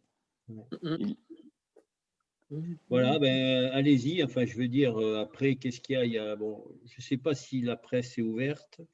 Oui. C'est ouvert. Oui, oui. Je ne comprends pas trop parce qu'ils vendent des bouquins. Enfin, je ne comprends pas bien la logique, mais enfin bon. Ils vendent des cigarettes. Ils vendent Oui. du tabac. Oui, mais alors, ils n'ont pas le droit de vendre des bouquins, je pense. Ils sont en vente, en tout cas. Les journaux, on peut acheter les journaux. Parce que l'Intermarché, c'est fermé, le rayon livre. Enfin bon, on ne va pas rentrer là-dedans parce que sinon, on y passe la nuit. Et c'est essentiel. C'est essentiel. Pardon? Fumer, c'est essentiel. Et lire, ce n'est pas essentiel. D'accord, oui, ça c'est le... on ne va pas partir sur cette discussion parce qu'on ne va pas s'en sortir. Mais merci de l'information. Le petit magasin de vêtements, je ne sais pas s'il est resté ouvert. Pardon? Le petit magasin de vêtements, la petite boutique, je ne sais pas si c'est resté ouvert. Non, je ne pense pas que les magasins de vêtements sont fermés, je pense. Elle sert des personnes qui ont commandé des choses. Elle sert devant, juste devant sa maison, devant l'entrée, à l'entrée du magasin. Il faut commander, ensuite on vient au magasin, elle ouvre la porte et elle livre. Ouais. Des vêtements. Ouais, c'est bien de savoir ce qui se passe. Click and collect. Chez Brigitte? C'est Chez Brigitte, non? C'est Brigitte. Oui, c'est chez Brigitte. Et voilà, hein, allez-y, hein, laissez-vous conduire par cet esprit. Voilà, pensez aussi à toutes nos personnes âgées qui ne peuvent pas être sur Zoom et qui sont bien isolées. Ouais. Voilà. Jean-Pierre, hein, on peut penser à lui aussi. Voilà, et puis peut-être d'autres. Enfin, les personnes âgées qui ne sont pas sûres. Je ne sais pas qui c'est Pierre. Je sais pas. Ok. Je ne suis pas David, hein, je te laisse clôturer. Et on va clôturer, sauf si il y a encore d'autres sujets. Donc, on va prier, on va remettre ces moments dans les mains de Dieu. Merci Seigneur Jésus pour ce temps de prière. Ça fait 2 heures qu'on est là. Seigneur, tu vois, on ne voit pas le temps passer. On sent que voilà, c'est plus le temps qui nous conduit, mais c'est ton esprit. Et ça change la donne aussi. Père, toutes nos prières ne restent pas, Seigneur, elles sont entendues par toi, Seigneur. Je crie à toi pour que toutes nos prières ce soir soient dans ta volonté, Seigneur, que tu puisses accomplir, Seigneur Jésus, tout ce que nous t'avons déposé au pied de ta croix ce soir. Éternel, il y a tellement de besoins, et il va y en avoir de tellement de besoins, Seigneur. Et nous croyons que ta puissance, Seigneur Jésus, va se manifester et se manifeste au nom de Jésus-Christ. Au nom de Jésus. Amen. Soyez bénis. Que le Seigneur vous garde. Aussi, merci pour Bonne nuit à tous. Bonne nuit. Merci.